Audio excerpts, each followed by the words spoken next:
Hi everyone, my name is Jeff Starr and this is my channel Not Bad Films. I make videos about music related topics. Today I'm going to be doing an unboxing of the Behringer U Phoria UMC404HD, which is a 4x4 24-bit 192 kilohertz USB audio interface. It says on the box it does MIDI as well, which I'm not a MIDI guy, but good to know. So I'm excited I just got this. I've been trying to sort of do some general updates to my studio here, and I wanted a audio interface that did 4 XLR inputs. This was well reviewed and also nice and cheap. Let's see what you get in the box. Some tape here. How's everyone doing these days? Hopefully okay. Let's see here, turn this around. And all right.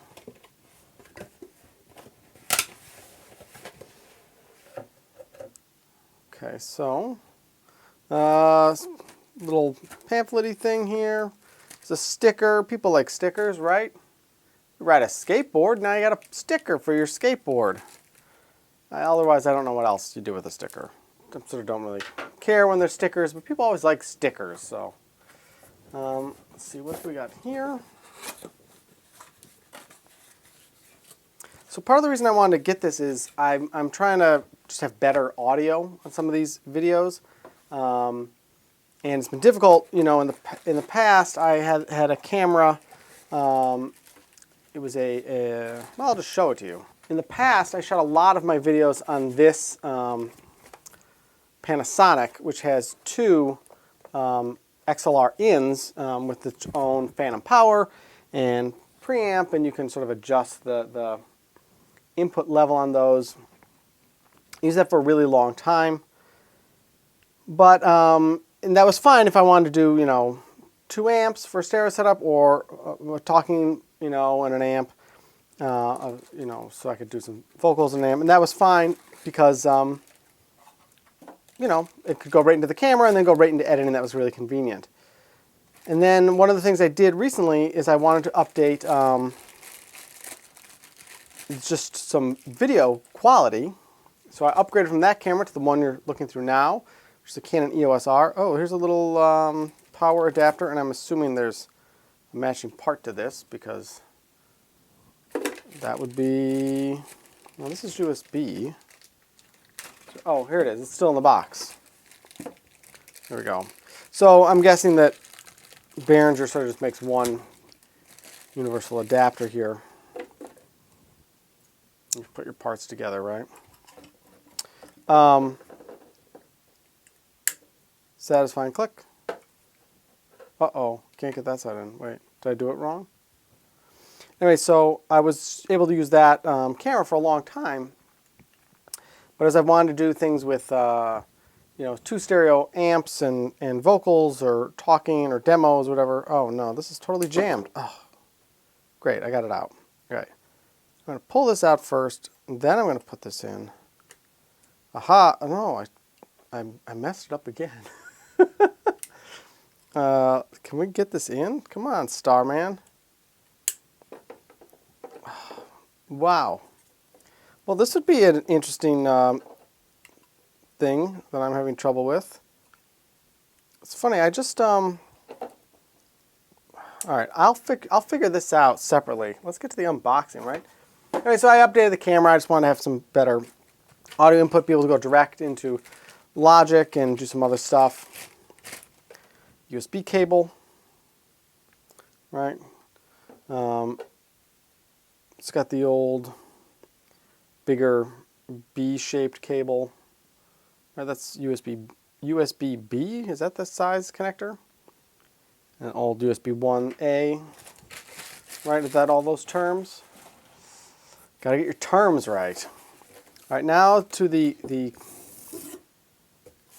crux of the biscuit. Here's the box. Look, it's open and it's empty.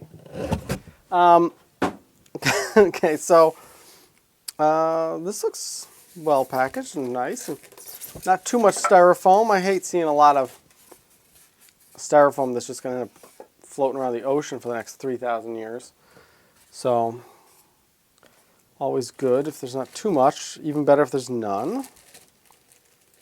So the Behringer stuff, if you don't know, I think Behringer bought a factory in China so they could actually make stuff at prices that no one else could even come close to. And that's a big part of why Behringer is able to offer such, you know, high-end looking and feeling and sounding. And people who are into synthesizers are really into some of the recent releases that Behringer has done for synthesizers. Some silica gel in there. All right, let's take a look. Very nice. I actually wasn't sure if this was going to be metal or plastic, but it is. It's metal. It's got sort of a matte finish. Not super. See if we can get a sense of weight here. Let's see. So it's got a little weight, but you could certainly throw this in a bag if you wanted to record, you know, live or whatever. All right, so let's look at some controls here. So obviously we have our 4 XLR, and these are dual jack inputs. So you can hook up a mic, or you can do like a guitar cable. Do I have one handy? Right. And go right in. Very snug. Good. That's nice. And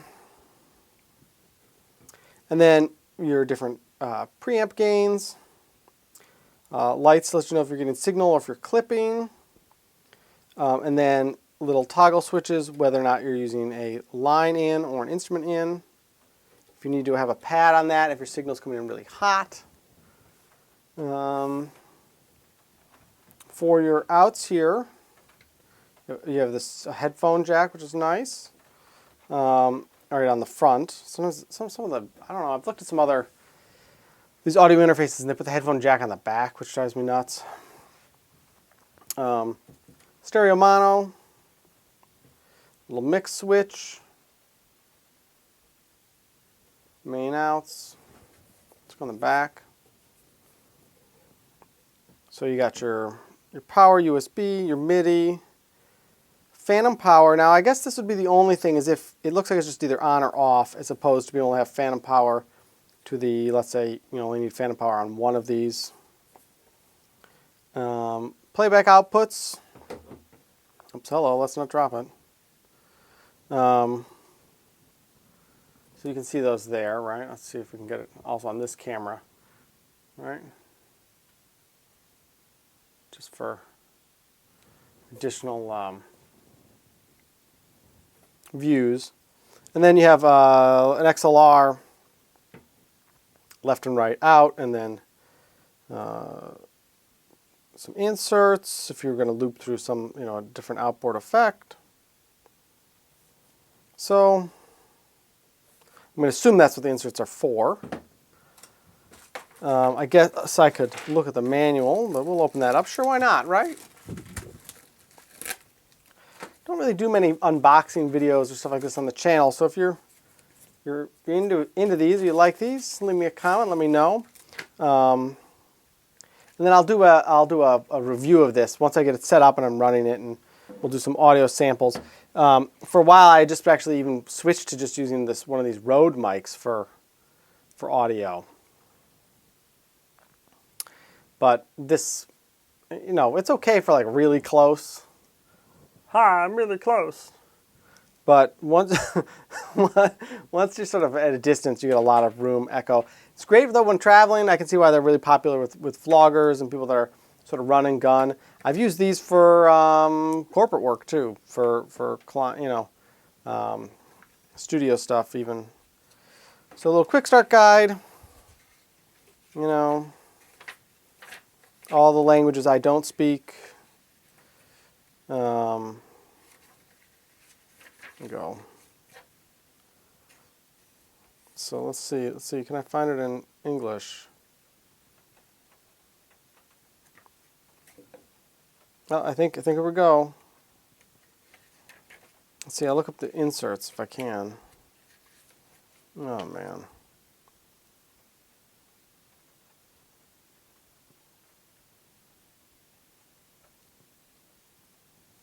Yeah, so the inserts. Okay, inserts 1 and 2, and 3, 4. Connect to external signal processing devices via these connectors. So make of that as you wish.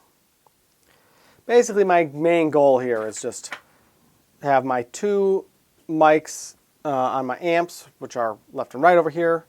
Be able to either use this lapel mic. Hi everyone, my name is Jeff, and you're watching a video on my YouTube channel.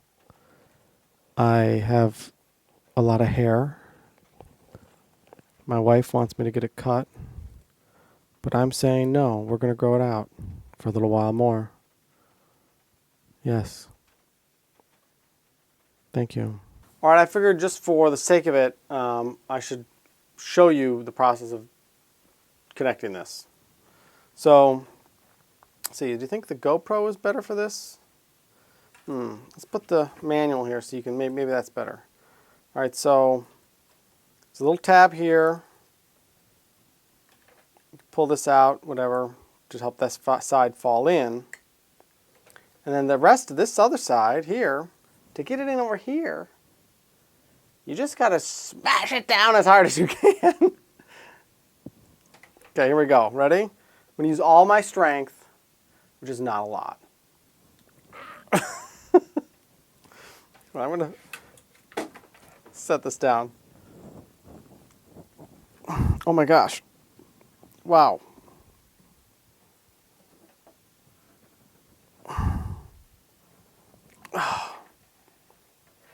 This is a little sad and pathetic.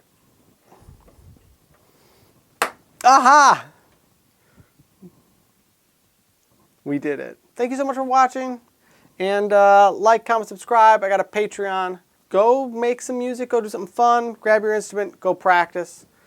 That's been my sign off recently, right? Happy practicing. So with that, happy practicing.